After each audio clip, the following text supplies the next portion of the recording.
नमस्कार, मैं हूं रीनू कुमारी। आप देख रहे हैं public Asia news channel. Israel Iran तनाव के बीच भारत के लिए राहत की खबर आई है।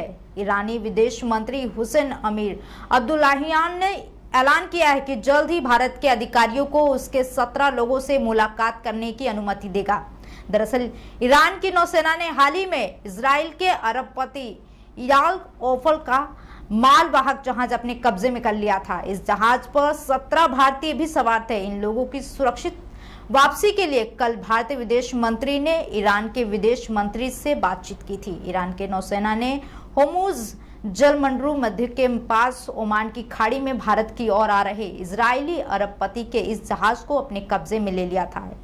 इस जहाज पर 17 भारतीय सवार थे। बता दें कि सबसे पहले हेलीकॉप्टर से इजरायली जहाज पर हमला किया गया था और इसके बाद ईरान की नौसेना ने इस पर कब्जा कर लिया था। इस जहाज का नाम MSC एरीज है और उसे आखिरी बार शुक्रवार को दुबई से होर्मुज की ओर जाते हुए देखा गया था। बताया गया है कि जहाज ने अपना ट्रैकिंग डाटा बंद किया हुआ था, क्योंकि इजराइल के जहाजों द्वारा इस क्षेत्र से गुजरते समय अक्सर ट्रैकिंग डाटा बंद कर दिया जाता है।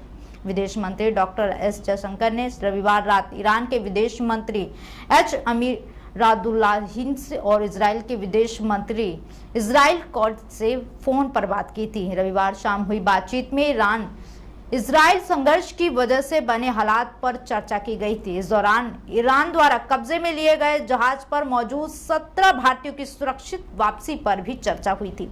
इसके साथ ही तेहरान से सहायता का अनुरोध किया गया था। अब एक दिन बाद ईरानी विदेश मंत्री ने कहा है कि उनकी सरकार जब्त मालवाहक जहाज से संबंधित विवरणों पर काम कर रही है। उन्होंने कहा कि चालक दल के साथ भारत सरकार के प्रतिनिधियों की बैठक जल्द से जल्द कराई जाएगी।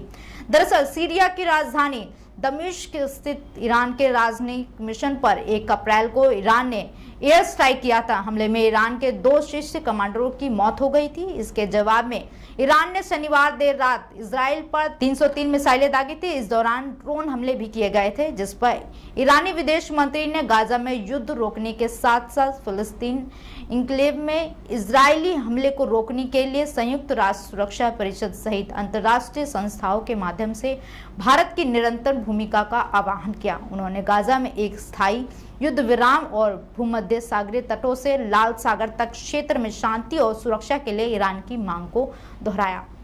आपको बता दें, इससे पहले जयशंकर ने कहा था कि सबसे महत्वपूर्ण मुद्दा तनाव कम करना है। ईरान और इजराइल के अपने समय कक्षों से बात की और पश्चिमी एशिया के दोनों देशों के बीच जारी तनाव को लेकर अपनी चिंताएं साझा की। जयशंकर ने ईरान के विदेश मंत्री से फोन पर बातचीत के दौरान MSC एरीज विमान पर चालक दल के 17 सदस्यों के फंसे होने का मुद्दा उठाया था। विदेश मंत्री जयशंकर ने ट्वीट कर बताया था कि उन्होंने इस्लामिक रिपब्लिक ऑफ ईरान के विदेश मंत्री एस अमीराब्दुल्लाहिन से बात की है। MSC एरीज के 17 भारतीय चालक दल के सदस्यों की रिहाई पर चर्चा की है।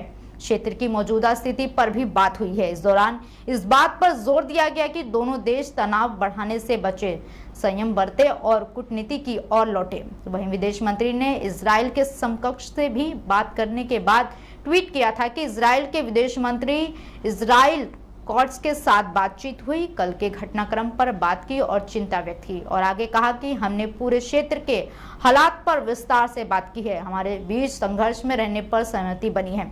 इस बीच भारतीय दूतावास ने अपने सोशल मीडिया हैंडल पर पोस्ट में कहा था कि क्षेत्र में हाल ही की घटनाओं के मद्देनजर इजराइल में सभी भारतीय नागरिकों को शांत रहने और स्थानीय प्राधिकारियों की ओर से जारी सुरक्षा प्रोटोकॉल का पालन करने की सलाह दी जाती है। दूतावास स्थिति पर करीबी नजर रख रहा है और वह हमारे सभी नागरिकों की सुरक्षा सुनिश्चित करने के लिए इजरायली अधिकारियों और भारतीय समुदाय के सदस्यों के संपर्क में है। दूतावास ने भारतीय नागरिकों से पहले से एक लिंक के जरिए दूतावास के साथ पंजीकरण कराने को भी कहा है। दूतावास में 24 घंटे काम करने वाले फोन नंबर व ईमेल जारी किए गए हैं। भारतीय नागरिक आपात स्थिति में इन फोन नंबरों पर संपर्क कर सकते हैं। आपको जानकारी कैसे लगे हमें कमेंट बॉक्स में जरूर बताएं। साथ ही ऐसी तमाम अपडेट्स के लिए देखते रहें पब्लिक एशिया न्यूज चैनल। नमस्कार।